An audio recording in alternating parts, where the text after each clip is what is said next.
Asal-usul Pulau Nusa, Kalimantan Tengah.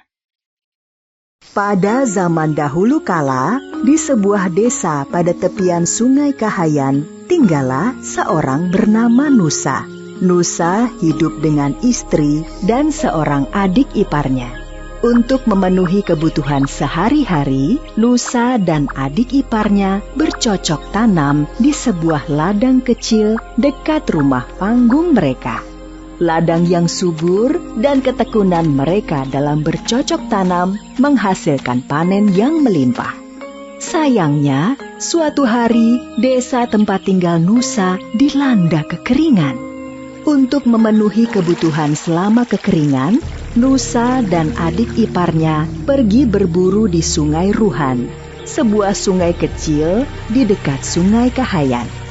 Mereka terus mendayung di Sungai Ruhan sampai akhirnya sebuah pohon yang tumbang menghalau perahu mereka. Nusa dan adik iparnya mencoba membelah kayu tersebut. Namun, hari semakin sore.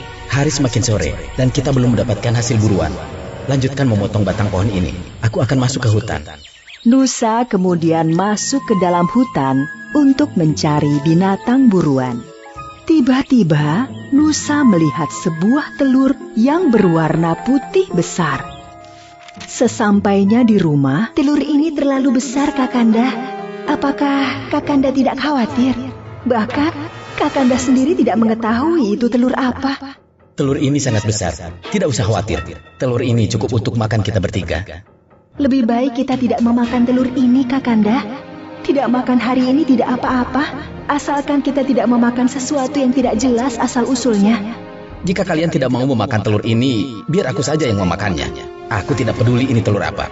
Dengan wajah yang kesal kepada istrinya, akhirnya Nusa sendiri yang merebus telur tersebut. Setelah telur tersebut matang, Nusa memakannya sampai habis.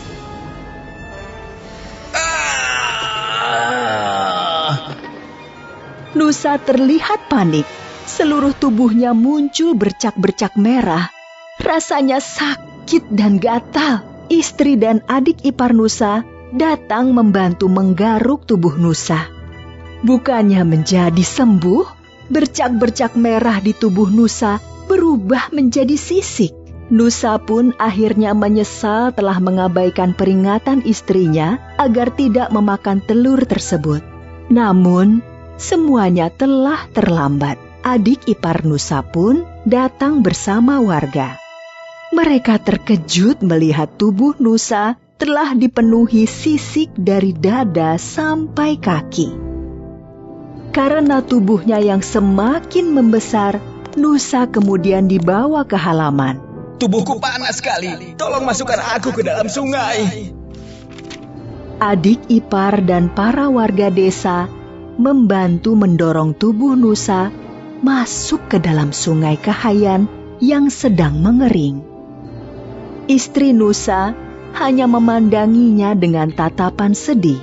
Ketika masuk ke dalam Sungai Kahayan, tubuh Nusa kemudian benar-benar menjadi naga yang sangat besar. Setelah bersusah payah dibantu warga masuk ke dalam sungai, Nusa kemudian berpesan kepada istrinya. Adinda, nanti malam akan turun hujan lebat disertai badai. Lebih baik kamu, adikmu, dan para warga segera mengungsi. Tinggalkanlah Kakanda di sini. Sudah menjadi garis nasib kita harus segera berpisah. Maafkanlah Kakanda selama ini. Nusa yang telah sepenuhnya menjadi naga itu hanya bisa menangis melihat kepergian orang-orang yang disayanginya. Pada malam harinya, seperti yang dikatakan Nusa, terjadi hujan badai. Luapan air yang besar membuat tubuh Nusa terbawa arus. Tubuh Nusa yang terbawa banjir Sungai Kahayan akhirnya terdampar di dekat muara. Nusa hanya berdiam diri sambil melingkar tubuhnya di muara Sungai Kahayan. Di muara sungai tersebut banyak terdapat ikan sehingga Nusa tidak kesulitan mencari makanan. Kehadiran Nusa di muara tersebut membuat ikan-ikan menjadi cemas akan keselamatan mereka. Suatu hari, ikan jelawat dan ikan saluang terlibat pembicaraan untuk menyelamatkan umat ikan di muara Sungai Kahayan. Aku punya ide bagus. Kalian ikut saja ideku. Bagaimana caranya kita mengusir naga Nusa dari sini? Kalian harus tenang. Tunggu saja perintahku. Yang penting, kalian semua siap membantuku. Tuan Nusa, aku tadi bertemu seekor naga jahat yang besarnya sama denganmu. Naga jahat itu tahu engkau tinggal di sini. Dia memintaku untuk menyampaikan tantangan berkelahi kepadamu. Berani sekali dia menantangku. Aku tunggu dia besok di sini. Keesokan harinya, naga Nusa sudah mempersiapkan diri untuk menghadapi naga yang menantangnya. Sambil melakukan pemanasan, Nusa merasa aneh, tidak ada seekor ikan pun yang terlihat. Namun, Nusa berpikir ikan-ikan ketakutan akan adanya perkelahian besar 2 ekor naga. Nusa menunggu musuhnya hingga matahari condong ke barat. Namun, musuh yang ditunggu tidak kunjung datang. Nusa pun mengantuk dan tertidur. Ternyata, sedari tadi, ikan saluang mengintip Nusa dari jauh dan mendekatinya ketika Nusa tertidur. Tuan Nusa!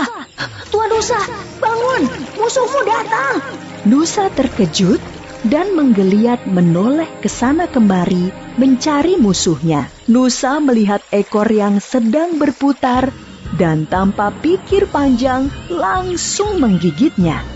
Ketika menggigit ekor tersebut, Nusa merasa ada yang aneh. Nusa memandang ekor yang sedang digigitnya dengan seksama.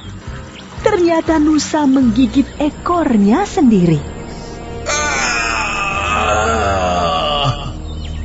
Nusa berteriak kesakitan karena ekornya putus. Dan yang lebih menyakitkan, bahwa dia sendiri yang menggigit ekornya.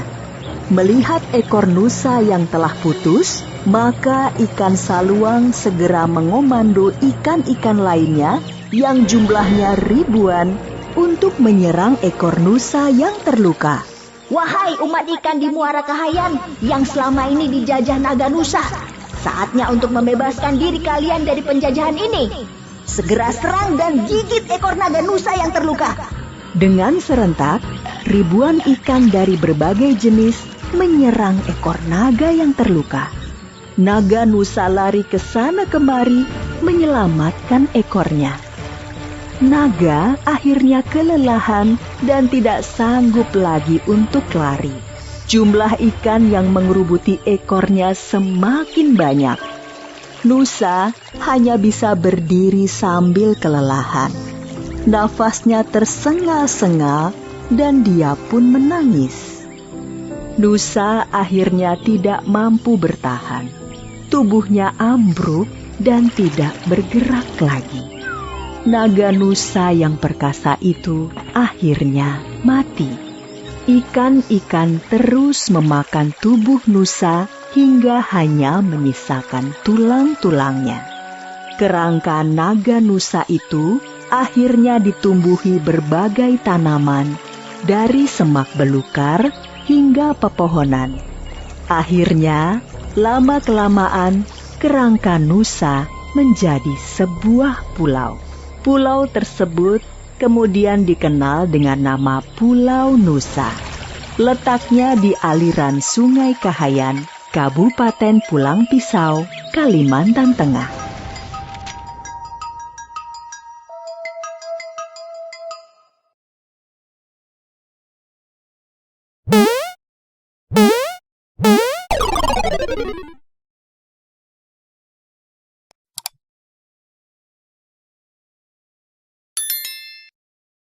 Roro Jonggrang. Pada zaman dahulu kala, hiduplah seorang raja dengan wujud raksasa bernama Prabu Bakar. Dia adalah raja yang terkenal rakus dan suka memeras rakyatnya. Semua takut padanya. Dia memiliki seorang patih yang setia bernama Patih Gupala. Suatu hari, Prabu Baka memimpin penyerbuan ke kerajaan Pengging. Dia ingin menguasai kerajaan makmur dan subur itu. Perang pun tidak terhindarkan. Prabu Baka mengamuk dan memukul mundur pasukan kerajaan Pengging. Serbu! Serbu! Ya, ya, ya. Perintah Patih Gupala yang menyemangati pasukan Prabu Baka. Putra mahkota kerajaan Pengging yang bernama Bandung Bondowoso marah besar saat tahu kerajaannya diserang tiba-tiba oleh Prabu Baka. Maka Bandung Bondowoso menyiapkan pasukannya dan memimpin serangan balasan. Ini tidak bisa dibiarkan. Kita harus menyerang pasukan Prabu Baka. Serunya sambil mengacungkan pedangnya.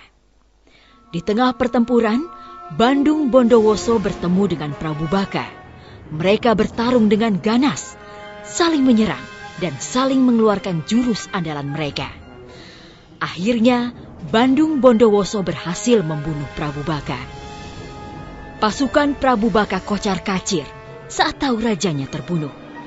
Patih Gupala memerintahkan mereka lari pulang ke kerajaan Baka. Bandung Bondowoso tidak tinggal diam. Ayo kejar, jangan menyerah. Ya, ya, ya, ya. Bandung Bondowoso dan pasukannya terus mengejar musuh hingga ke kerajaan Baka. Pasukan Baka menyerah kalah. Bandung Bondowoso bisa masuk istana dengan leluasa. Alangkah terkejutnya dia karena bertemu putri cantik jelita di dalam istana. Wahai putri cantik, siapa gerangan dirimu? Aku adalah putri Prabu Baka. Namaku Roro Jonggrang. Bandung Bondowoso tidak menyangka Prabu Baka yang berwujud raksasa ternyata memiliki putri cantik jelita. Dia langsung jatuh cinta kepada Roro Jonggrang. Bandung Bondowoso tidak bisa tidur memikirkan Roro Jonggrang. Akhirnya, dia mengutarakan maksud hatinya pada putri cantik itu. Wahai Roro Jonggrang nan jelita, maukah kau menjadi istriku? Mendengar pinangan Bandung Bondowoso, Roro Jonggrang menjadi bingung. Dia takut kepada Bandung Bondowoso, namun dia tidak ingin menikah dengan orang yang telah membunuh ayahnya. Aku mau menikah denganmu, tapi kamu harus memenuhi 2 syarat. Aku ingin dibuatkan sumur Jalatundra dan 1000 candi dalam waktu semalam. Bandung Bondowoso menyanggupi syarat Roro Jonggrang.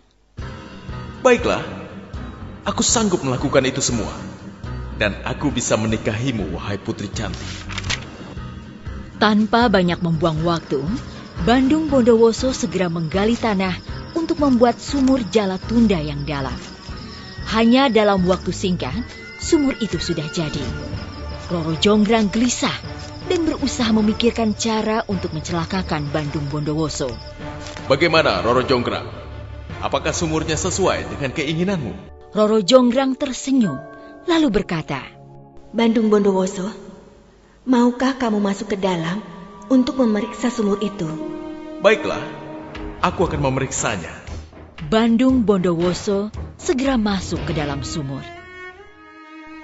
Saat Bandung Bondowoso masuk ke dalam sumur, Roro Jonggrang memerintahkan Patih Gupala dan pasukannya untuk menutup sumur itu dengan batu. Bandung Bondowoso tahu kalau dia ditipu dan marah besar. Hah? Rupanya dia telah menipuku. Dengan kesaktiannya, Bandung berhasil menjebol batu-batu itu dan naik ke atas. Roro Jonggrang terkejut karena Bandung masih hidup. Apakah kamu hendak menipuku, putri? Tanya Bandung Bondowoso. Roro Jonggrang tersenyum dan berusaha meredakan amarah Bandung Bondowoso. Syarat pertama sudah berhasil. Sekarang tinggal syarat kedua. Bangunlah 1000 candi untukku. Bandung Bondowoso tahu dia tidak akan mungkin membangun 1000 candi dengan kekuatannya sendiri. Akhirnya dia memanggil pasukan makhluk halus dan mengerahkannya untuk membangun candi. Ribuan makhluk halus datang dari segala penjuru arah. Mereka segera membangun candi-candi itu. Roro Jonggrang mulai gelisah, sebab baru tengah malam, namun candi-candi itu sudah mulai berdiri. Bahkan tinggal sebuah saja. Bagaimana ini? Candinya sudah hampir selesai. Roro Jonggrang mendapat akal untuk menggagalkan usaha Bandung. Dia membangunkan seluruh perempuan di negerinya dan menyuruh mereka menumbuk lesung. Mendengar suara lesung, ayam-ayam mengira hari telah pagi. Mereka pun berkokok dengan nyaring. Pasukan makhluk halus mengira hari telah pagi. Mereka pun segera berlari meninggalkan tempat itu. Bandung Bondowoso segera tahu kalau dia ditipu lagi. Kau telah menipuku lagi, Roro Jonggrang. Aku tidak bisa memaafkanmu. Kali ini dia tidak bisa menahan kemarahannya. Bahkan senyum Roro Jonggrang tidak bisa meredamnya. Kukutuk kamu jadi arca batu untuk menggantikan satu candi yang belum selesai. Dalam sekejap, Roro Jonggrang menjadi arca batu. Maka genaplah 1000 candi telah dibangun Bandung Bondowoso. Melihat Roro Jonggrang telah berubah menjadi arca, menyesallah Bandung Bondowoso. Dia menangisinya, namun nasi telah menjadi bubur. Bandung Bondowoso tidak bisa menarik kutukannya. Konon 1000 candi yang dibangun Bandung Bondowoso masih ada sampai sekarang dan berdiri di Yogyakarta. Namanya Candi Sewu, yang berarti 1000 candi.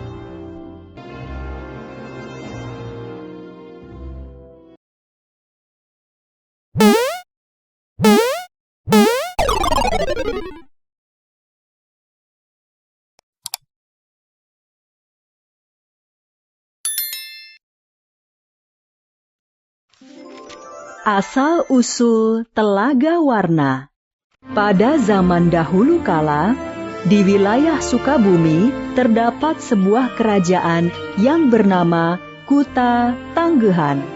Kerajaan Kuta Tanggehan dipimpin oleh Raja Suwartalaya dan permaisurinya Ratu Purbamana. Dipimpin oleh raja yang adil dan bijaksana, serta hamparan tanahnya nan subur, membuat rakyat Kuta Tanggehan hidupnya makmur. Sayangnya, semua kemakmuran dan ketentraman itu masih belum lengkap. Raja Suwartalaya dan Ratu Purbamana belum dikaruniai anak. Setiap hari, tanpa berputus asa, Raja Suwartalaya dan Ratu Purbamana berdoa kepada Tuhan agar segera diberi keturunan. Agar keinginannya segera terkabul, Raja Suwartalaya pun pergi ke hutan dan bertapa selama beberapa hari. Beberapa bulan kemudian, kabar gembira akhirnya datang juga. Setelah tidak berputus asa berdoa kepada Tuhan, Ratu Purbamana pun mengandung. Kabar gembira tersebut diumumkan ke seluruh penjuru negeri. Rakyat yang turut bergembira datang ke istana sambil membawa hadiah.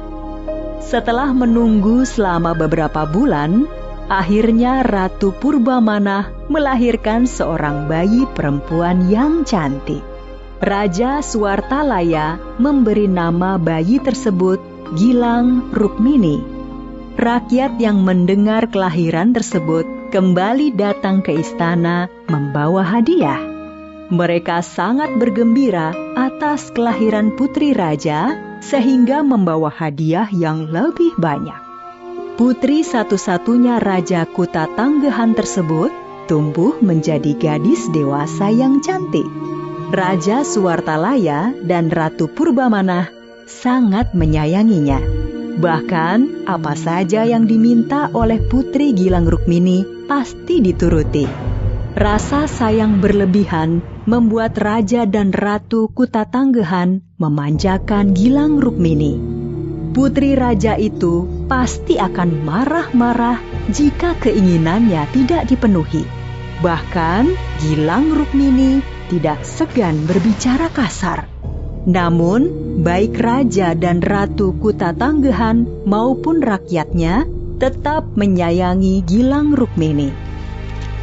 Menjelang ulang tahunnya yang ke-17, Gilang Rukmini meminta hadiah kepada ayahnya. Ayahanda, untuk ulang tahunku nanti, aku meminta hadiah yang istimewa. Apa hadiah yang kau minta, wahai putriku? Aku meminta setiap helai rambutku ini dipasangi dengan butiran berlian. Permintaanmu kali ini sangat berlebihan. Janganlah berlebih-lebihan dalam menggunakan perhiasan. Benar putriku, bukankah perhiasanmu sudah banyak? Bahkan bajumu pun hampir semuanya dihiasi dengan berlian. Lebih baik perhiasan yang ada kita gunakan untuk kepentingan rakyat Kuta Tanggehan. Mengetahui permintaannya ditolak, Gilang Rukmini sangat marah. Dia mengambil semua perhiasannya dan melemparkannya ke arah ayah ibunya. Raja Suwartalaya dan Ratu Purbamana sangat sedih melihat perilaku putrinya. Meskipun dengan perasaan sedih, Raja Suwartalaya masih berusaha memberikan hadiah yang indah untuk putrinya. Beliau kemudian menemui Kamasan istana. Kamasan adalah istilah dalam bahasa Sunda untuk ahli pembuat emas. Kamasan, tolong buatkan kalung yang indah untuk hadiah ulang tahun putriku. Baik Yang Mulia, titah paduka siap hamba laksanakan. Hari ulang tahun Putri Gilang Rukmini tiba. Rakyat Kuta Tanggehan bersama raja dan ratu berkumpul di balairung istana untuk merayakan ulang tahun sang putri. Mereka semua bersabar menunggu kedatangan Putri Gilang Rukmini. Putri Gilang Rukmini datang ke balairung istana. Pakaian yang dikenakan sangat gemerlap dengan perhiasan intan berlian. Setelah Putri Gilang Rukmini datang, Raja Suwartalaya segera menyambutnya. Putriku, akhirnya kamu tumbuh menjadi gadis dewasa. Bukan hanya orang tuamu yang menyayangimu. Seluruh rakyat Kuta Tanggehan juga sangat menyayangimu. Sebagai wujud rasa sayang rakyat Kuta Tanggehan, mereka memberikan hadiah kalung emas berlian ini untukmu. Nah, pakailah kalung ini. Kalung emas ini jelek sekali. Aku tidak sudi memakainya. Setelah berkata-kata kasar tersebut, Gilang Rukmini membanting kalung emas itu ke lantai balairung istana. Kalung emas berlian itu pun hancur berantakan di lantai. Seluruh balairung istana seketika menjadi hening. Ratu Purbamana yang sangat tidak menduga kelakuan putrinya sangat sedih dan langsung menangis.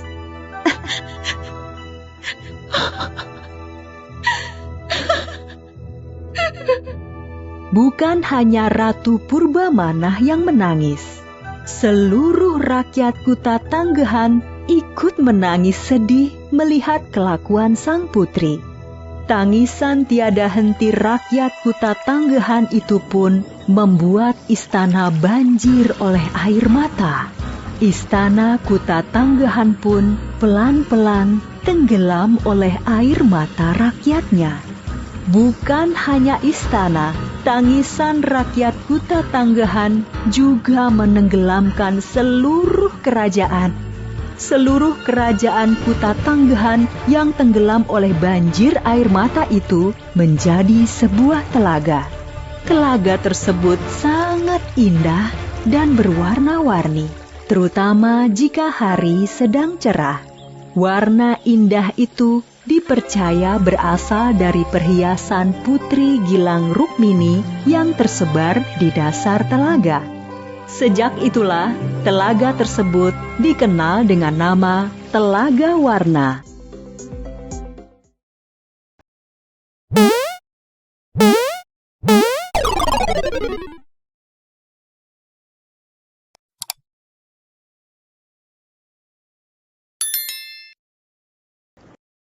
Legenda Tadulako Bulili. Kisah dari Sulawesi Tengah. Pada zaman dahulu kala, tersebutlah sebuah desa yang bernama Bulili. Desa tersebut dipimpin oleh 3 orang Tadulako. Tadulako artinya adalah panglima perang. 3 Tadulako yang memimpin desa Bulili adalah Bantaili, Makeku, dan Molove. 3 Tadulako tersebut, seperti para Tadulako lainnya, merupakan orang yang arif dan bijaksana. Mereka tidak hanya ahli dalam berperang, tetapi juga mampu memberikan solusi bagi warganya yang sedang mengalami kesulitan.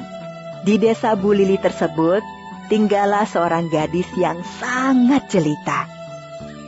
Gadis tersebut bernama Moro. Kecantikan Moro terkenal hingga ke pelosok negeri. Kecantikan Moro terdengar hingga ke istana Raja Sigi. Raja Sigi segera mengirim utusannya menemui ayah Moro untuk melamar. Maafkan kami, tuan-tuan. Kami belum bisa memutuskan mengenai masalah lamaran ini. Mohon tuan-tuan menunggu kami berunding dahulu dengan para Tadulako. Baiklah, kami menghargai adat yang berlaku di desa ini. Kami bersedia menunggu keputusan dari para Tadulako. Meskipun putrinya dilamar oleh raja, ayah Moro tidak serta-merta menerima lamaran tersebut. Ayah Moro segera menemui para Tadulako membicarakan perihal lamaran Raja Sigi tersebut. Para Tadulako ternyata menyetujui lamaran Raja Sigi terhadap Moro. Rombongan Raja Sigi segera datang ke desa Bulili untuk melangsungkan pernikahan dengan Moro. Pesta pernikahan digelar secara besar-besaran. Setelah menikah, Raja Sigi memutuskan untuk tinggal di desa Bulili. Tidak terasa waktu berjalan hingga Moro hamil 7 bulan. Adinda, maafkan Kanda. Ada urusan kerajaan yang sangat mendesak. Kakanda harus segera kembali ke istana untuk menyelesaikannya. Kakanda berjanji akan kembali secepatnya sebelum anak kita lahir. Baiklah Kakanda. Adinda akan menunggu kedatangan Kakanda. 2 bulan berlalu.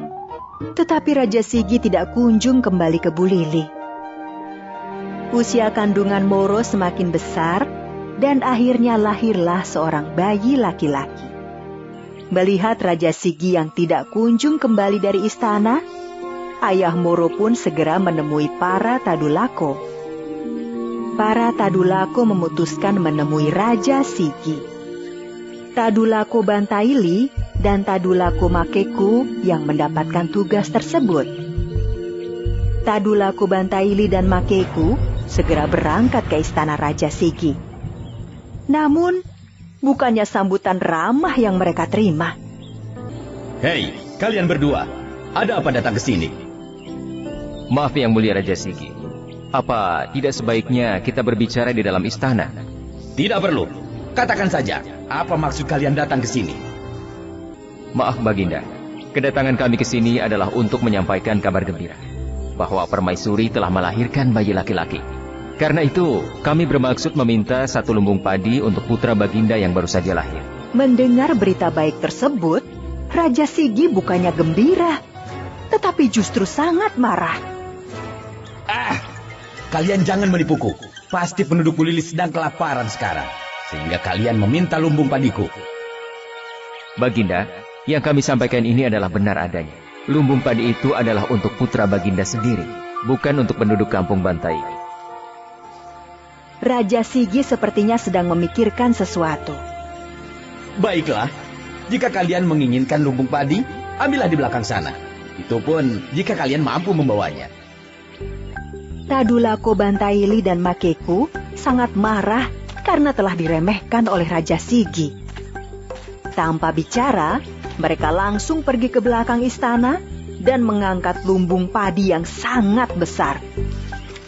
Tadulako Bantaili dan Makeku membawa lumbung padi tersebut melewati depan Raja Sigi tanpa berbicara sedikit pun.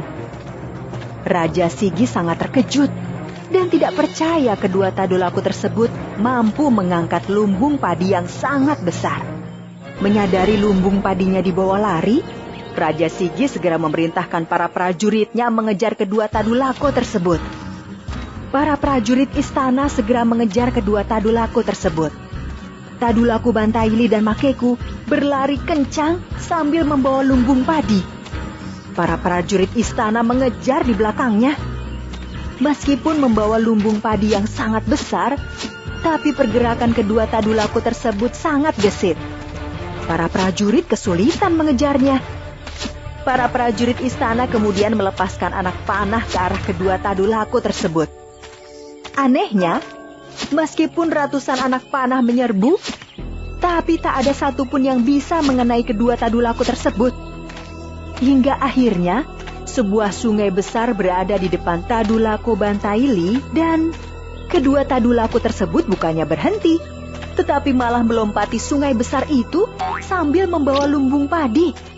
Para prajurit terheran-heran melihat kedua Tadulaku itu mampu melompati sungai yang besar sambil membawa lumbung padi yang besar. Para prajurit berusaha menyeberangi sungai tersebut. Tiba-tiba, puluhan ekor buaya yang sangat besar muncul. Para prajurit ketakutan dan lari tunggang langgang kembali ke istana. Tadulaku Bantaili dan Makeku berhasil membawa lumbung padi itu ke Bu Lili dan meletakkannya di samping rumah Moro.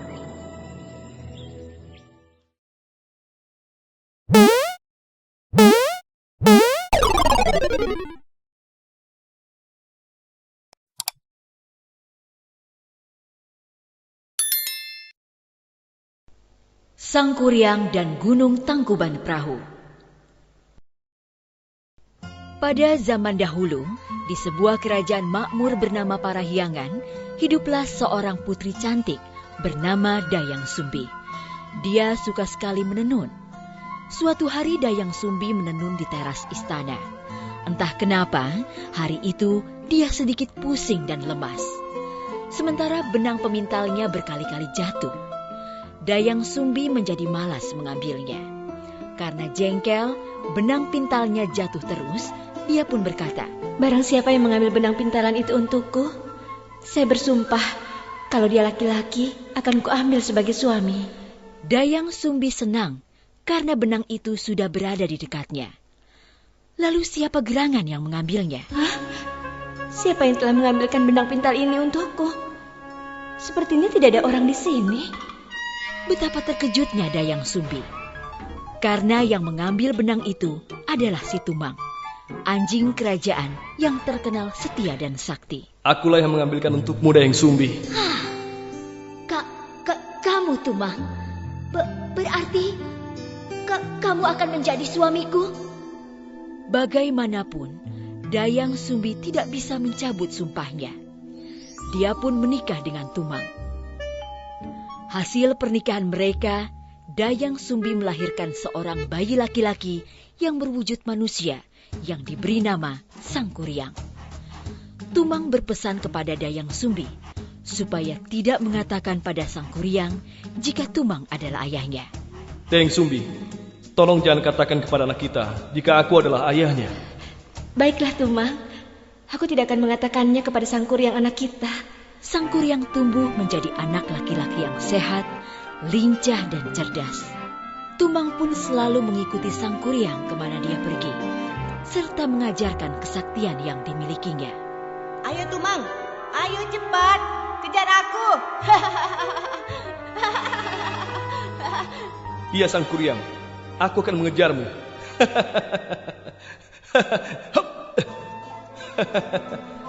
Sangkuriang mengira Tumang adalah anjing peliharaan semata. Dia tidak mengetahui jika Tumang adalah ayahnya. Suatu hari, Dayang Sumbi menyuruh Sangkuriang berburu binatang untuk pesta di istana. Sangkuriang anakku, pergilah berburu ke hutan bersama Tumang untuk pesta istana.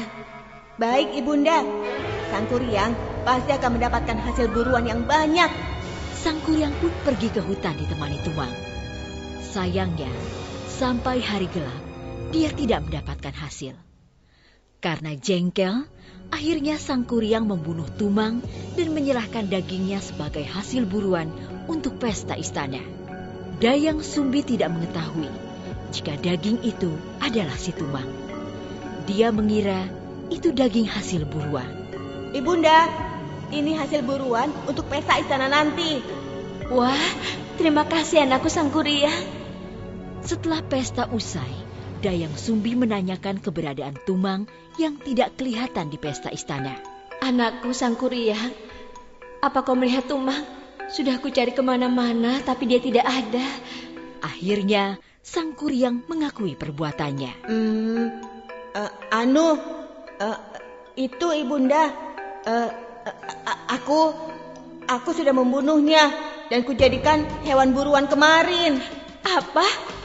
Kenapa kau melakukan itu, Sangkuriang? Dayang Sumbi tidak bisa menahan emosinya. Dia memukul Sangkuriang di keningnya hingga mengucurkan darah. Ampun Bu, maafkan Sangkuriang Bu. Akibat perbuatannya yang sudah memukul Sangkuriang, Dayang Sumbi diusir dari istana oleh sang raja. Bagaimanapun, Sangkuriang adalah calon putra mahkota. Tidak ada yang boleh memukulnya. Dayang Sumbi pun akhirnya pergi meninggalkan istana. Waktu pun berlalu. Sangkuriang tumbuh menjadi pemuda tampan, sakti, dan disegani. Suatu hari dia pergi berburu di hutan. Alangkah terkejutnya dia saat bertemu dengan seorang gadis yang sangat cantik. Hah? Siapa gadis itu? Wajahnya begitu cantik rupawan. Sangkuriang tidak tahu jika perempuan itu adalah Dayang Sumbi ibunya. Begitu pula sebaliknya. Mereka saling jatuh hati. Sangkuriang tidak berpikir lama untuk melamar Dayang Sumbi. Kemudian Dayang Sumbi menerima lamaran itu. Dia sama sekali tidak mengenal Sangkuriang yang sudah tumbuh dewasa. Baiklah, aku bersedia menjadi istrimu, wahai pemuda tampan. Namun sebelum hari pernikahan mereka, Dayang Sumbi menemukan bekas luka di kening Sangkuriang yang sama persis dengan anaknya dulu. Hah? Ya Tuhan, ternyata pemuda ini Sangkuriang anakku. Luka di keningnya sama seperti dahulu. Dia memang anakku. Dayang Sumbi segera berusaha mencari akal untuk menggagalkan pernikahannya dengan Sangkuriang. Sangkuriang, kamu bisa menikahiku, asalkan kamu bisa memenuhi permintaanku. Apa gerangan permintaanmu, wahai gadis cantik? Dayang Sumbi sudah memikirkan syarat itu. Suatu hal yang tidak mungkin dipenuhi oleh Sangkuriang. Aku ingin kamu mengubah bukit itu menjadi bendungan dan membuat perahu untuk menyusuri bendungan itu. Semua itu harus sudah selesai sebelum fajar menyingsing. Permintaan Dayang Sumbi sungguh berat. Namun Sangkuriang tidak ingin kehilangan Dayang Sumbi. Baiklah, aku akan mewujudkan semua permintaanmu. Sangkuriang mengeluarkan seluruh kesaktiannya. Dia mengundang seluruh makhluk halus dan jin untuk membantunya. Kesaktiannya ini dulu diajarkan oleh ayahnya Tumang. Mereka lalu bekerja semalaman menutup sungai dan mata air dengan lumpur dan tanah. Akhirnya aku bisa menjadikan bukit ini menjadi bendungan. Saat semua sudah terbendung, Sangkuriang pergi menebang pohon raksasa dan mulai membuat perahu yang sangat besar. Sekarang tinggal membuat perahu besar untuk menyeberangi bendungan ini. Aku pasti bisa. Dayang Sumbi mulai gelisah. Sebab pekerjaan Sangkuriang hampir selesai. Padahal fajar masih lama. Aduh, bagaimana ini? Aku harus menggagalkan usaha Sangkuriang sebelum terbit fajar. Dayang Sumbi berdoa dengan khusyuk kepada Tuhan agar usaha Sangkuriang gagal. Oh Tuhan, bagaimana mungkin aku menikah dengan anakku sendiri? Itu tidak mungkin. Tolonglah percepat fajar datang agar semua makhluk halus itu pergi. Dan tidak ada yang membantu Sangkuriang menyelesaikan pembuatan perahu besar itu sebelum fajar tiba. Keajaiban pun terjadi. Matahari terbit lebih cepat. Usaha Sangkuriang pun gagal. Hah? Sudah pagi? Padahal perahu yang aku buat belum selesai. Sangkuriang sangat marah saat mengetahui jika dia ditipu. Siapa sebenarnya kau ini? Kau sudah menipuku. Tega sekali kamu. Dayang Sumbi menangis mendengar perkataan Sangkuriang. Bagaimana mungkin aku bisa menikahimu, anakku? Sesungguhnya aku adalah Dayang Sumbi, ibu kandungmu. Sang Kuryang tidak percaya dengan ucapan Dayang Sumbi. Dia marah. Tidak mungkin. Aku tidak percaya semua perkataanmu. Tidak mungkin. Tidak.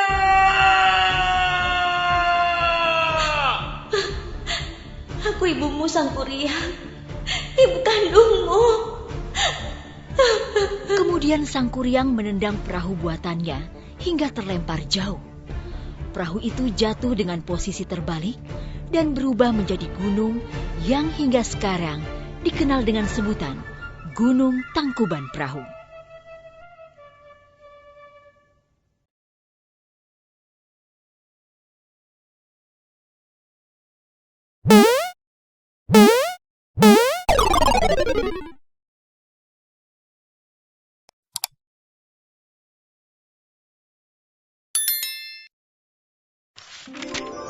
Kisah Sari Bulan. Asal-usul Kerajaan Tangko, Nusa Tenggara Barat. Pada zaman dahulu kala, di Pulau Sumbawa terdapat sebuah kerajaan. Suatu malam, Datuk Pandai, sang putra mahkota, bermimpi bahwa dia menikah dengan seorang perempuan bernama Sari Bulan. Keesokan harinya, Datuk Pandai segera menghadap ayahnya. Ayahanda, semalam Ananda bermimpi menikah dengan seorang gadis bernama Sari Bulan. Karena itu, mohon Ayahanda mengizinkan Ananda untuk pergi mencari keberadaan gadis tersebut. Baiklah, ayah mengizinkan. Namun, sebagai putra mahkota, kamu harus bisa menjaga diri. Dan pastikan, Sari Bulan adalah perempuan yang kelak memang pantas menjadi permaisuri. Setelah melakukan persiapan yang cukup, Datuk Pandai segera berlayar melakukan perjalanan mencari Sari Bulan. Datuk Pandai menjelajah dari satu pulau ke pulau lainnya, namun hingga hampir 2 tahun dia belum juga menemukan keberadaan Sari Bulan. Hingga suatu hari, persediaan makanan dan air sudah menipis. Pangeran, persediaan makanan dan air di kapal sudah sangat menipis. Kita sebaiknya berlabuh ke pulau terdekat untuk menambah persediaan. Baiklah, segera merapat begitu ada pulau yang terlihat.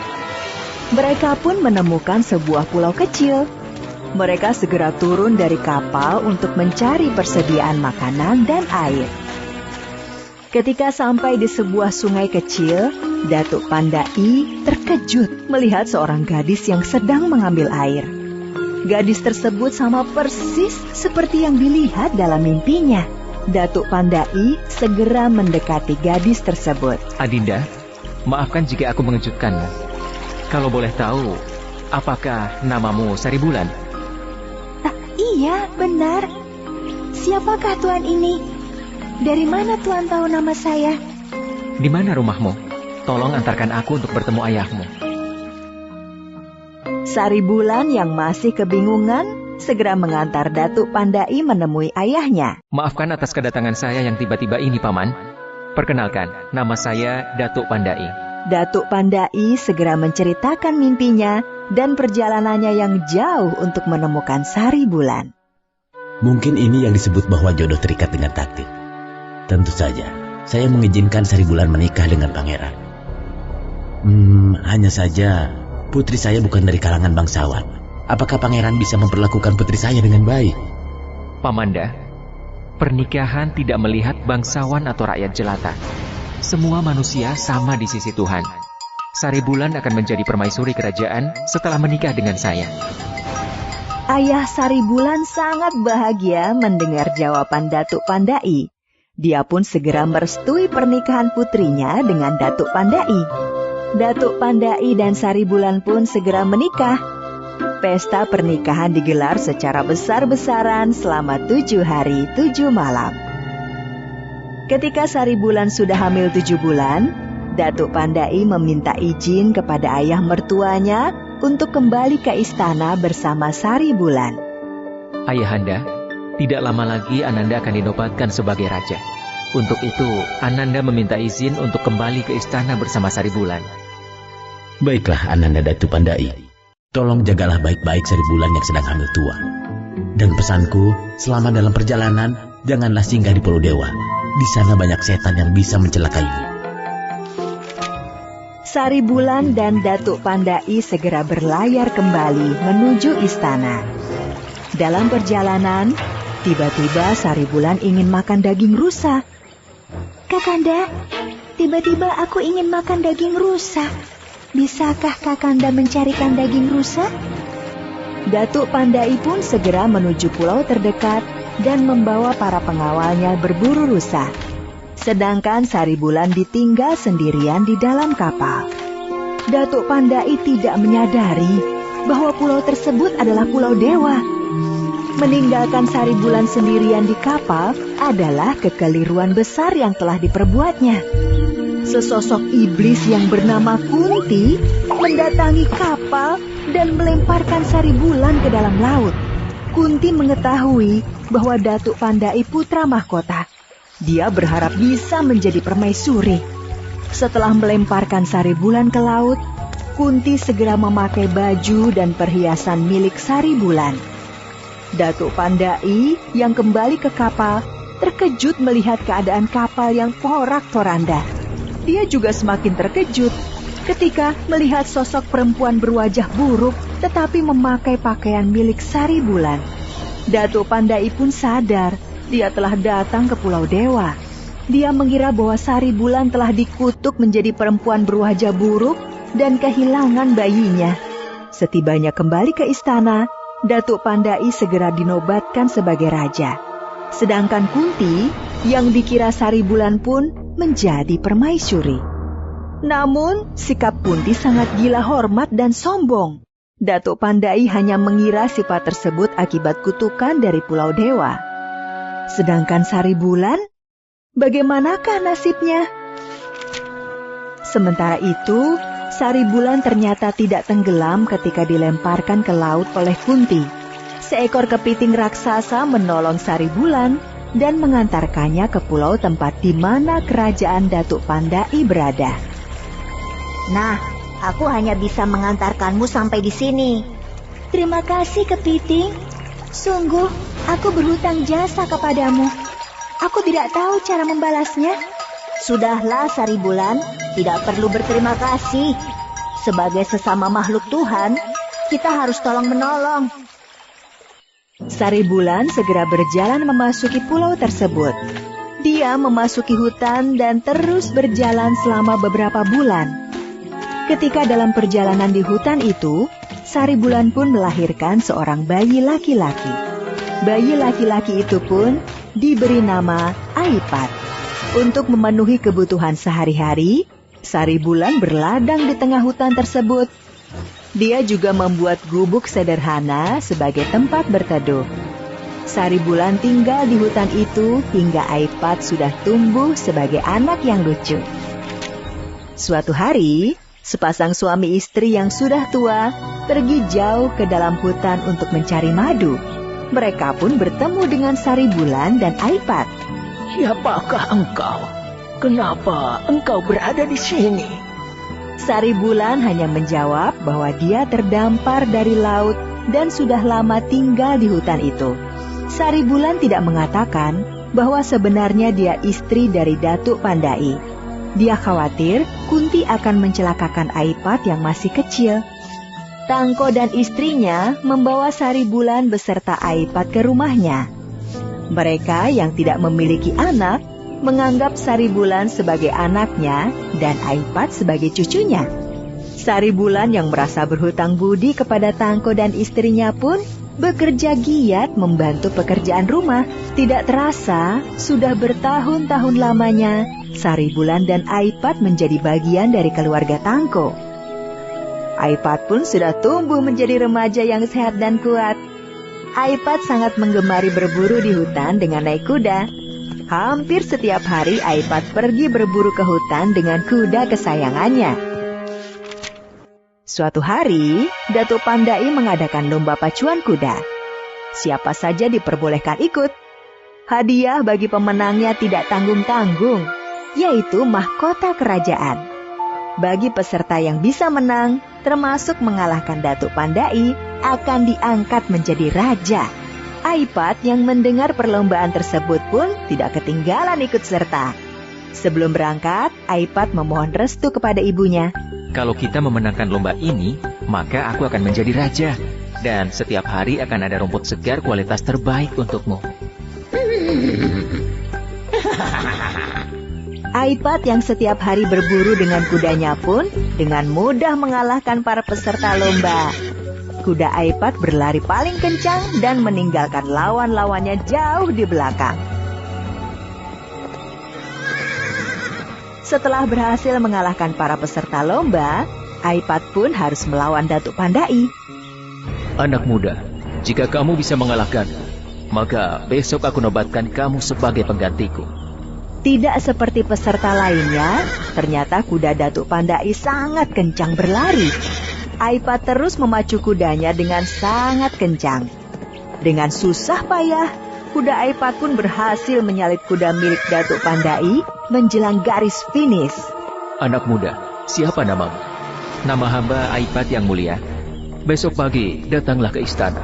Mahkota kerajaan akan menjadi milikmu. Keesokan harinya, Aipat datang ke istana bersama ibunya.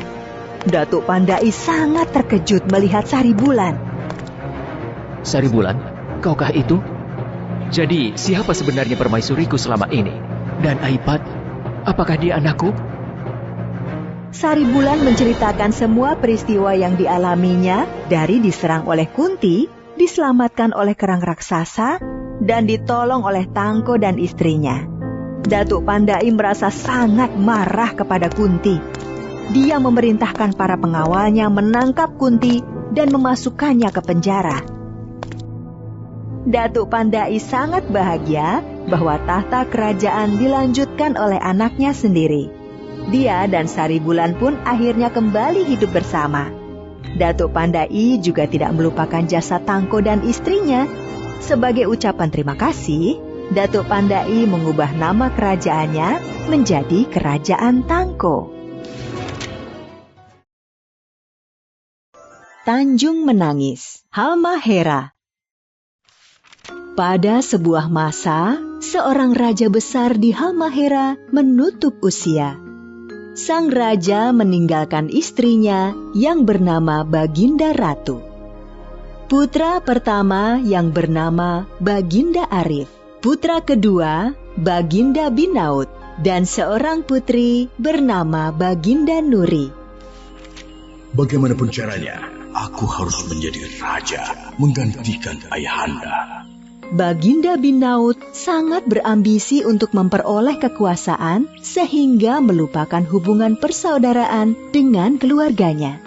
Patih, setelah ayahanda wafat, maka kakakku Baginda Arif yang berhak menduduki tahta. Tetapi aku sangat menginginkan menjadi raja.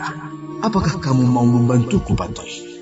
Maafkan hamba Baginda Binaut. Sudah seharusnya Baginda Arif yang menjadi raja, karena beliau anak tertua. Baginda Binaut berpikir keras mencari cara membujuk Patih agar bersedia membantunya menjadi raja. Jika kamu bersedia membantuku, intan berlian ini. Dan satu lagi, jabatanmu sebagai Patih aman selama aku yang menjadi raja. Hamba akan mendukung Baginda Binaut sebagai raja. Semua perintah Baginda akan hamba laksanakan. Setelah menerima intan berlian dari Baginda Binaut, Patih segera memerintahkan para pengawal kerajaan menangkap Baginda Ratu, Baginda Arif, dan Baginda Nuri. Akhirnya, Patih memasukkan Baginda Ratu, Baginda Arif, dan Baginda Nuri ke dalam penjara. Kakanda Baginda Binaut keterlaluan. Hanya karena kekuasaan, dia berubah menjadi tamak, kejam, dan tidak tahu diri. Kita harus sabar menghadapi cobaan ini. Yang benar akan mendapatkan keadilan, dan yang salah pasti kelak akan mendapatkan hukuman. Setelah menjebloskan ibu dan saudaranya ke dalam penjara, Baginda Binaut pun akhirnya berhasil menjadi raja. Setelah menjadi raja, Baginda Binaut memerintah dengan kejam dan angkuh. Baginda Binaut juga memerintahkan rakyatnya untuk membangun istana yang megah. Para prajurit diperintahkan mengawasi dengan ketat rakyat yang bekerja. Untuk membiayai kehidupannya yang mewah, Baginda Binaut tak segan untuk menarik pajak dalam jumlah besar dari rakyat. Hasil panen pun diangkut ke istana dan hanya menyisakan sedikit untuk rakyat. Tidak hanya hasil bumi, rakyat juga diwajibkan menyerahkan sebagian ternaknya sebagai pajak. Baginda Binaut masih merasa kurang dari pajak hasil bumi dan ternak. Dia kemudian memerintahkan menarik pajak dari kepemilikan tanah. Raja Binaut benar-benar penindas rakyat. Dia tidak mau tahu dengan kesulitan rakyat. Harta kita diangkut ke istana demi membiayai kehidupannya yang mewah. Tapi apa yang bisa kita lakukan? Kalau kita melawan perintah raja, pasti masuk penjara. Tidak semua orang di istana setuju dengan tindakan Baginda Binaut. Salah satunya adalah Bijak, seorang punggawa istana. Keadaan ini tidak boleh dibiarkan terus-menerus. Rakyat telah menjadi korban ketamakan raja.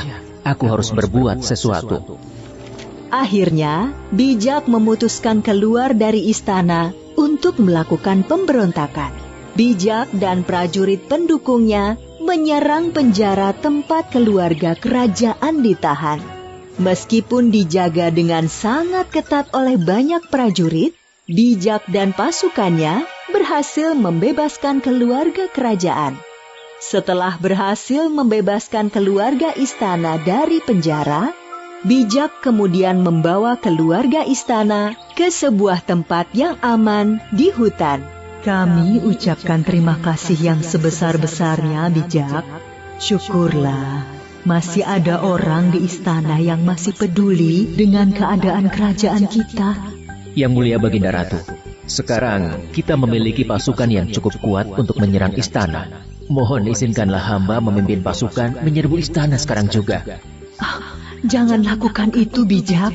Jangan sampai hanya karena berebut kekuasaan, kita saling membunuh dengan saudara. Semua ketamakan, iri, dan dengki akan kalah dengan doa yang kita panjatkan kepada Tuhan. Baginda Binaut sudah keterlaluan. Kesalahan terbesarku adalah mendukung dan membantunya menjadi raja dengan cara tidak benar. Semua ini harus segera dihentikan. Semua perintah raja tidak boleh dilawan. Siapapun yang berani melawan raja, maka akan dijebloskan ke dalam penjara. Pada suatu pagi, sebuah gunung mengeluarkan asap putih yang tebal. Terlihat burung-burung beterbangan karena ketakutan. Pagi yang cerah dan tenang tersebut tiba-tiba dikagetkan oleh suara menggelegar dari gunung tersebut. Lahar panas berwarna merah menyala keluar dari puncak gunung dan menuju ke arah istana. Istana megah yang baru dibangun dari hasil menindas rakyat tersebut hancur seketika diterjang lahar panas. Lahar tersebut ternyata tidak hanya menghancurkan istana. Lahar tersebut seperti mengejar seseorang. Tolong! Tolong! Baginda Binaut lari sekencang-kencangnya, tetapi lahar tersebut sepertinya semakin mendekat. Apa yang akan terjadi? Baginda Binaut masih berusaha menyelamatkan diri. Dia lari sekencang-kencangnya menuju laut. Tidak ada jalan lagi bagi Baginda Binaut. Di depannya terdapat tebing yang curam, sedangkan di belakangnya lahar nan panas siap membakarnya.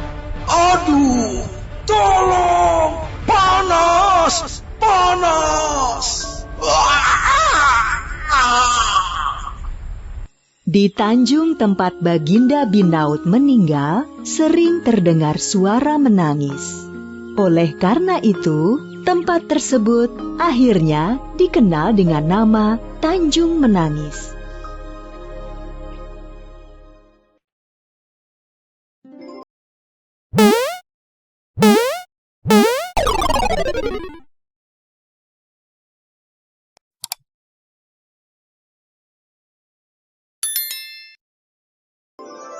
Asal mula kota Surabaya. Dahulu kala, di sebelah utara Jawa Timur, hiduplah seekor buaya raksasa yang ganas dan menyeramkan.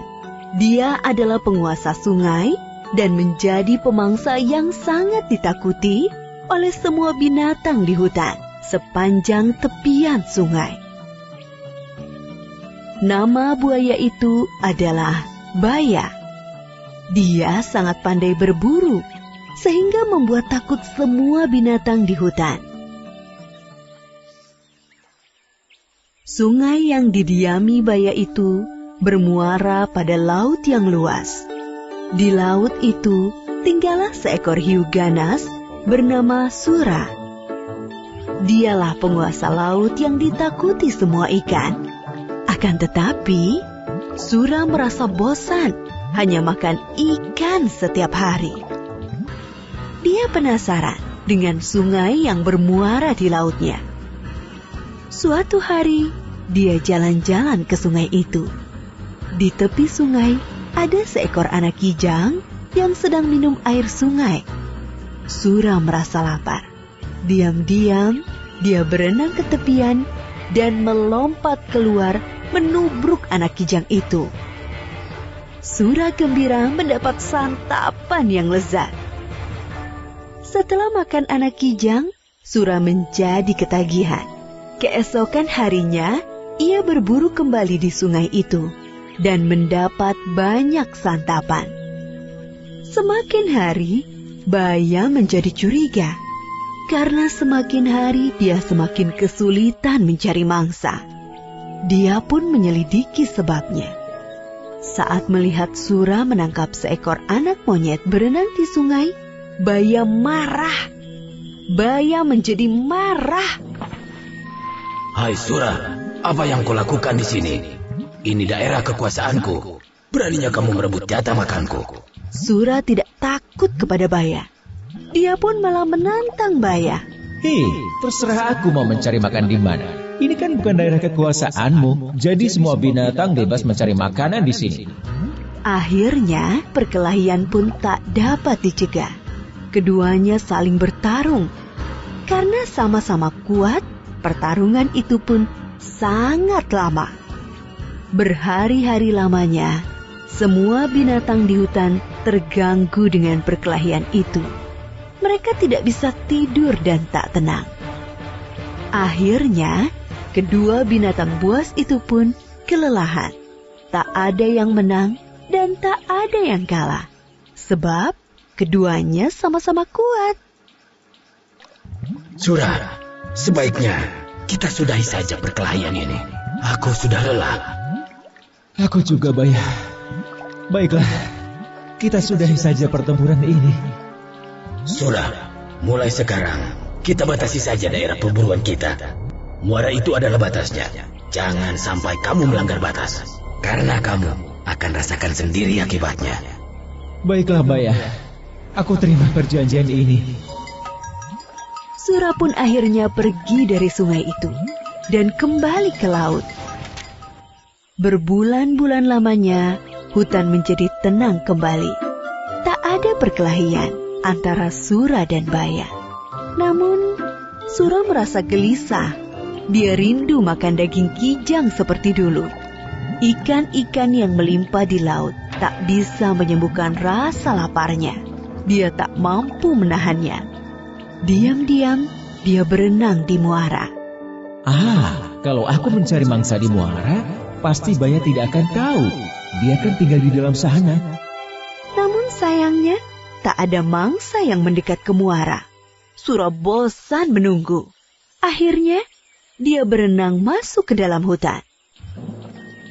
Sura senang kembali ke hutan lagi. Kali ini dia harus berhati-hati supaya tidak kepergok oleh Baya. Aku akan menangkap mangsa dan segera ku bawa ke laut agar Baya tidak sempat melihatku. Rencana itu berhasil. Berbulan-bulan lamanya, Sura berburu di sungai tanpa ketahuan. Lama-lama, Baya menjadi curiga. Sebab lagi-lagi mangsanya berkurang. Meski dia tak melihat Sura di sungai ini, tapi dia yakin ini adalah ulah Sura. Pasti ini ulah si Sura. Awas kau Sura. Kemudian Baya menyiapkan rencana. Baya sengaja menangkap seekor kijang. Dia melukai kaki kijang itu agar tak bisa lari. Kijang itu diletakkan di pinggir sungai, lalu Baya bersembunyi. Sura yang berenang di sungai melihat kijang yang terluka itu. Hatinya gembira, sebab kijang itu gemuk. Wah, beruntungnya aku hari ini. Aku mendapat makanan gemuk. Nah. Ketika dia hendak membawa kijang itu ke laut, tapi tiba-tiba Baya datang menghadangnya.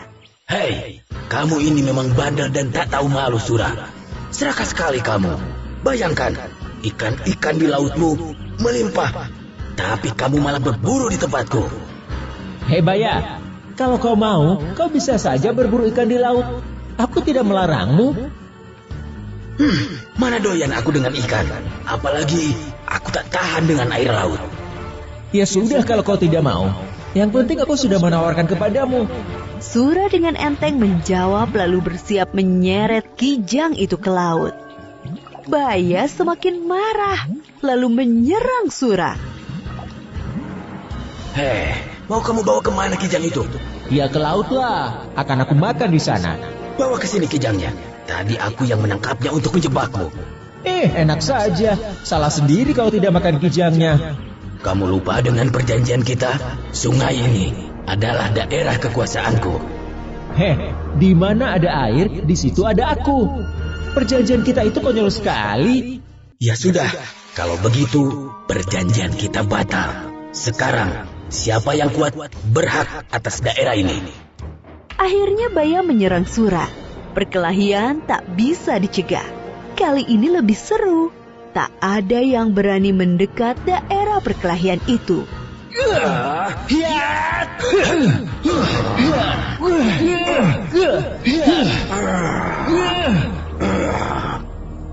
Sura selalu berkelit.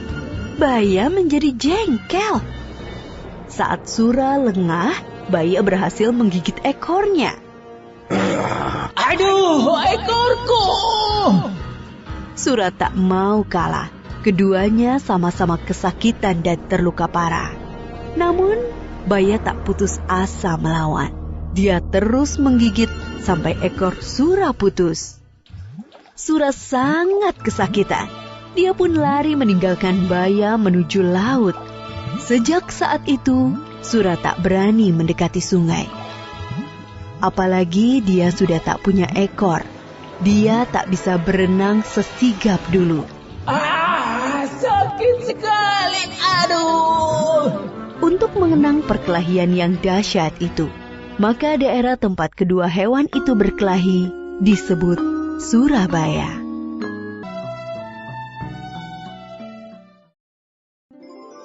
Asal-usul burung ruai. Kisah dari Kalimantan Barat. Pada zaman dahulu kala, terdapat sebuah kerajaan kecil. Kerajaan tersebut terletak di antara Gunung Ruai dan Gunung Bawang. Kerajaan kecil tersebut dipimpin oleh raja yang arif dan bijaksana. Sang raja memiliki 7 orang putri. Tapi sayangnya, istri sang raja telah lama meninggal dunia semenjak putri bungsunya masih kecil. Putri pertama hingga ke-6 ternyata memiliki sifat pemalas dan suka membantah ayahnya. Berbeda dengan ke-6 kakaknya, putri bungsu menjadi anak yang rajin dan berbakti pada orang tua. Karena itulah, sang raja lebih menyayangi putri bungsunya daripada putri-putrinya yang lain. Akibatnya, ke-6 putri lainnya merasa iri kepada adik bungsu mereka. Putri-putriku, ayah akan pergi ke negeri sebelah untuk urusan kerajaan. Kalian baik-baiklah di istana. Ayah akan pergi paling lama nanti sore. Rasa iri dengki ke-6 putri raja kepada adik bungsunya dilampiaskan ketika sang ayah tidak ada. Mereka menyuruh adiknya bekerja apa saja untuk membuatnya menderita. Ketika adik bungsunya melakukan kesalahan, mereka tidak segan memukulinya. Akibatnya, wajah sang adik sering terlihat lebam.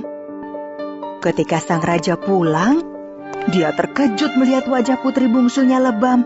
Putriku, kenapa wajahmu lebam-lebam? Adinda jatuh di taman, Ayah, sehingga wajahnya lebam. Benarkah itu, putriku? Iya, Ayah. Ananda jatuh di taman ketika sedang mengejar kupu-kupu. Karena merasa takut, sang putri bungsu selalu menutupi kekejaman para kakaknya. Putri bungsu selalu merasa takut kepada para kakaknya. Setiap hari selalu ada hal-hal yang dikerjakan karena disuruh kakaknya. Hingga suatu hari, sang raja akan melakukan kunjungan ke negeri tetangga dalam waktu yang lama. Putri-putriku, ayah akan melakukan kunjungan ke negara tetangga dalam waktu yang agak lama. Kira-kira bisa mencapai 2 bulan. Maka dari itu, semua urusan kerajaan akan ayah serahkan kepada si bungsu. Selama ayah pergi, si bungsu akan memegang kekuasaan di kerajaan kita ini. Kalian semua harus mematuhi semua apa yang dikatakan oleh si bungsu. Kebencian para kakak si bungsu semakin menjadi-jadi. Rasa iri semakin memuncak. Setelah ayah mereka berangkat, mereka pun merencanakan hal yang jahat untuk mencelakakan si bungsu. Aku tahu sebuah gua batu yang tidak memiliki ujung. Gua batu itu terletak di kaki Gunung Ruwai dan memiliki sungai kecil yang banyak ikannya. Kita ajak saja si bungsu ke gua itu dan kita tinggalkan di sana. Keesokan harinya, putri bungsu diajak oleh keenam kakaknya pergi ke gua batu. Si bungsu merasa senang karena mengira para kakaknya sudah berubah menjadi baik terhadapnya. Adinda, masuklah terlebih dahulu ke dalam gua untuk mencari ikan. Nanti kami akan menyusulmu. Tanpa banyak bertanya, si bungsu pun masuk ke dalam gua batu. Keenam kakaknya melihat dari belakang. Putri bungsu yang tidak berburuk sangka kepada kakak-kakaknya pun terus berjalan ke dalam gua. Dia mengira para kakaknya pun akan menyusulnya. Sedangkan kakak-kakak si bungsu justru kembali ke istana. Sepertinya rencana mereka berjalan lancar. Sementara itu, putri bungsu berjalan semakin jauh. Dia akhirnya merasa sudah tersesat. Kakak, di mana kalian? Aku takut di sini gelap. Setelah berhari-hari, si bungsu hanya duduk di dalam gua sambil menangis. Dia merasa sangat ketakutan berada sendirian di dalam gua batu yang gelap itu. Hingga akhirnya pada hari ke-7, seorang kakek mendatangi putri bungsu. Cucuku, siapa kamu? Dan apa yang kamu lakukan di sini? Putri bungsu menceritakan tentang asal-usulnya dan kekejaman para kakaknya hingga akhirnya dia sampai di gua batu tersebut. Kakek merasa sangat kasihan kepada si bungsu. Cucuku, sungguh aku kasihan kepadamu. Aku akan menolongmu. Tiba-tiba saja, setiap tetesan air mata si bungsu berubah menjadi butiran telur yang berwarna putih. Kedua tangan si bungsu tiba-tiba berubah menjadi sayap. Cucuku, kakek akan menolongmu dari kejahatan para kakakmu. Kakek akan mengubahmu menjadi burung. Aramilah telur-telur itu dan akan menetas burung-burung yang akan menjadi temanmu. Cucuku, sekarang kamu sudah sepenuhnya menjadi burung. Mulai dari sekarang, kakek akan memberimu nama Burung Ruwai.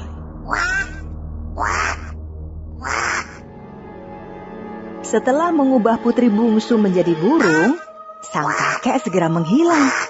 Seperti pesan kakek, burung ruwai mengerami telur-telur berwarna putih itu. 40 hari kemudian, telur-telur tersebut menetas menjadi burung-burung ruwai kecil. Putri bungsu yang sudah berubah menjadi burung ruwai pun terbang keluar dari gua batu.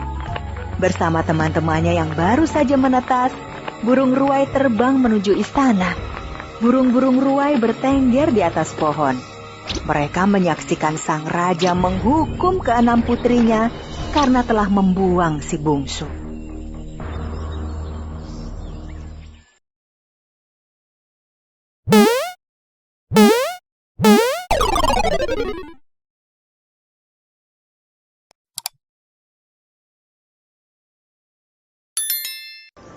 Legenda Putri Mandalika. Kisah dari Provinsi Nusa Tenggara Barat. Dahulu kala, tersebutlah sebuah kerajaan yang terletak di Pulau Lombok. Istana kerajaan tersebut berada tidak jauh dari pantai. Raja Tanjung Beru dan permaisurinya Dewi Seranting memimpin kerajaan dengan sangat adil dan bijaksana. Rakyat pun hidup dengan rasa aman dan tentram. Dengan pemimpin yang mumpuni, rakyat sebuah negeri akan mengalami kemakmuran dan kesejahteraan.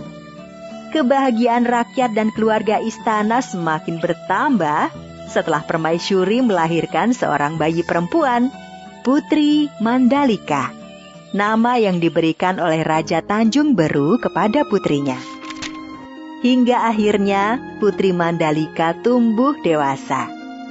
Selain cantik, Putri Mandalika juga memiliki tabiat yang sangat luhur. Pangeran, Anda dari negeri yang sangat jauh. Kalau boleh tahu, apa tujuan pangeran berkunjung ke negeri kami? Maafkan Ananda, Yang Mulia Raja Tanjung Beru. Selama ini, Ananda telah mendengar tentang Putri Mandalika yang tidak hanya cantik, tetapi juga memiliki budi pekerti yang sangat luhur. Tujuan dari kedatangan Ananda adalah untuk melamar Putri Mandalika. Jika Yang Mulia berkenan, Ananda bermaksud menjadikan Putri Mandalika sebagai permaisuri. Sebagai seorang ayah, saya sangat tersanjung jika Mandalika menjadi permaisuri.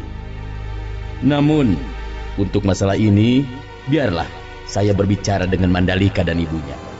Baik, terima kasih Yang Mulia telah berkenan mempertimbangkan lamaran Ananda. Untuk sementara, pangeran bisa beristirahat dahulu di istana khusus tamu kerajaan. Yang Mulia, tujuan Ananda adalah untuk melamar Putri Mandalika. Yang Mulia, maksud kedatangan Ananda, ternyata bukan hanya satu pangeran yang melamar Putri Mandalika. Belasan pangeran dari berbagai negeri datang untuk melamar Putri Mandalika. Karena banyaknya pelamar yang datang, Raja Tanjung Beru mengadakan rapat terbatas dengan permaisuri dan putrinya. Mandalika, saat ini telah datang belasan pangeran dari berbagai negeri. Ayah tidak memutuskan pangeran mana yang akan ayah terima. Karena itu, keputusan ini akan ayah serahkan padamu. Mandalika, ibu dan ayah akan merestui siapapun pangeran yang akan engkau pilih. Ibu hanya bisa mendoakan engkau memilih suami yang tepat. Putri Mandalika tidak langsung memberi jawaban. Putri Mandalika pun memanggil semua pangeran yang melamarnya ke balairung istana. Putri Mandalika ingin mengenali siapa saja pangeran yang melamarnya. Putri Mandalika sepertinya berpikir keras menentukan pilihan, sedangkan para pangeran itu mulai tidak sabar. Terjadi keributan kecil di antara mereka. Putri Mandalika pasti akan memilihku. Ayahku adalah raja besar yang menguasai utara. Tidak mungkin. Akulah putra mahkota kerajaan barat sana. Putri pasti memilihku. Ayahku adalah penguasa lautan di timur. Akulah yang paling layak menikah dengan Putri Mandalika. Jika sampai kamu atau kamu yang terpilih, kupastikan pasukanku akan menyerang kerajaan kalian. Kamu pikir aku tidak berani menyerang kerajaanmu? Pasukanku punya persenjataan yang lebih lengkap. Kerajaanmu akan kuratakan dengan tanah. Kalau aku tidak terpilih, maka aku bersumpah semua armada angkatan laut ayahku akan meluluhlantahkan negeri kalian. Akan kubumi hanguskan negeri kalian hingga tak tersisa. Diam kalian! Para pangeran langsung diam di tempat karena terkejut Putri Mandalika ternyata berani membentak mereka. Pada hari ke-20 bulan ke-10 atau 3 hari dari sekarang, pagi-pagi sekali, datanglah ke pantai. Aku akan memberi jawaban kepada kalian. Masih ada waktu 3 hari lagi.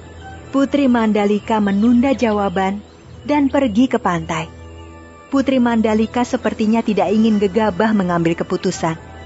Dia sudah melihat ancaman perang besar jika memberi jawaban dengan terburu-buru. Putri Mandalika pun bersemedi di tepi pantai. Dia mencari cara menghindari pertumpahan darah dengan memohon petunjuk yang maha kuasa. Pada malam sebelum hari ke-20, Putri Mandalika selesai bersemedi dan menemui kedua orang tuanya. Ibu, ayah, Besok pagi-pagi, marilah kita datang ke pantai. Ananda sudah mempunyai jawaban untuk para pangeran itu. Hari yang ditunggu-tunggu para pangeran pun tiba. Belasan pangeran itu pun sudah menunggu dengan tidak sabar. Bukan hanya para pangeran, tetapi rakyat juga berduyun-duyun datang ke pantai. Mereka ingin mengetahui siapa yang akan menjadi suami Putri Mandalika. Putri Mandalika ditemani ayah dan ibunya datang dengan berjalan kaki dari istana. Setelah melihat para pangeran itu sebentar, Putri Mandalika berjalan menuju karang tempatnya bersemedi. Para pangeran, dengar baik-baik apa yang akan aku katakan, karena aku tidak akan mengulanginya. Jika aku menerima salah satu dari kalian, maka akan ada pertumpahan darah dan negeri-negeri di Lombok akan saling berperang. Aku hanya menginginkan rakyat negeri kita ini hidup makmur, aman dan tentram. Sungguh aku tidak akan sanggup melihat peperangan dan negeri-negeri saling bermusuhan. Kalian para pangeran akan tetap bisa hidup enak. Tetapi ingatlah nasib rakyat kalian. Rakyatlah yang selalu menjadi korban dan menderita akibat perang. Karena itulah, maka aku memutuskan menerima lamaran kalian semua. Itulah keputusanku. Dan keputusanku ini akan menghindarkan rakyat tidak berdosa dari kejamnya perang. Ibu dan ayah, terima kasih telah membesarkanku dengan kasih sayang. Ananda merasa belum cukup berbakti untuk membalas kebaikan ibu dan ayah. Tetapi takdir sudah menentukan demi kebaikan kita semua. Nanti akan muncul nyale berwarna-warni di pantai ini. Biarkan rakyat mengambilnya. Mereka bisa memasaknya atau menaburkannya ke sawah ladang mereka. Selamat tinggal, Ibu, Ayah. Ketika semua yang hadir masih belum paham apa maksud perkataan Putri Mandalika, tiba-tiba saja sebuah ombak besar datang dan membawa sang putri ke lautan. Tanpa dikomando, seluruh rakyat dan pangeran segera terjun ke laut mencari sang putri. Mereka berusaha menyelamatkan Putri Mandalika. Tapi, sepertinya usaha mereka sia-sia. Sang putri telah memutuskan melebur bersama lautan. Ketika semua sudah sangat kelelahan mencari sang putri, tiba-tiba dari arah laut, datanglah nyale berwarna-warni yang jumlahnya ribuan. Akhirnya, semua yang hadir menjadi paham maksud sang putri. Seperti pesan Putri Mandalika, rakyat mengambil nyale-nyale tersebut. Sebagian mereka masak, dan sebagian lainnya ditaburkan di sawah atau kebun agar tanaman tumbuh subur. Dan setiap tahunnya, tepat hari ke-20 bulan ke-10 penanggalan suku Sasak, nyale-nyale yang jumlahnya ribuan datang ke pantai.